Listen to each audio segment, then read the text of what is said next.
Hi guys, in this video I will guide you on how to enable horizon lock, which is a super steady new generation video stabilization feature on the Samsung Galaxy S26 Ultra. This also applies to the Samsung Galaxy S26 and the S26 Plus as well. And to enable horizon lock, you want to open up the camera of your Samsung Galaxy S26 Ultra, move over to the video mode or pro video mode, and then at the top you're going to see this running man icon.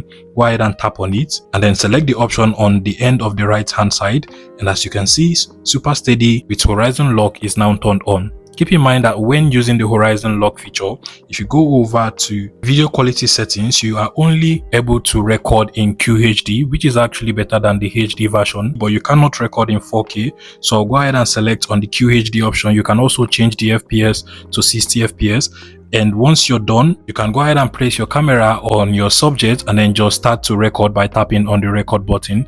And now if you turn the camera of your Samsung Galaxy S26 Ultra, you can see that it actually keeps our video stable, and you can go ahead and turn your hand whichever way you want to turn it. It just keeps the subject steady, and this is actually a very super cool feature. However, keep in mind that usually when using the horizon lock feature, you do not get the best of video quality. So except you are actually needing it, then you must not use the super steady horizon lock, because like I said, the video quality is not all that good, but it is a cool feature, and I also believe that Samsung is going to get better with it over the years. And as soon as you're done recording, all you just have to do is to tap on this stop button and then go ahead and play back your video. And now you can see how stable the video is. Even though my hands were quite shaky, you can see that it still keeps the subject in the frame. And I hope this tutorial was helpful, guys. Please let me know in the comment section and subscribe to this YouTube channel.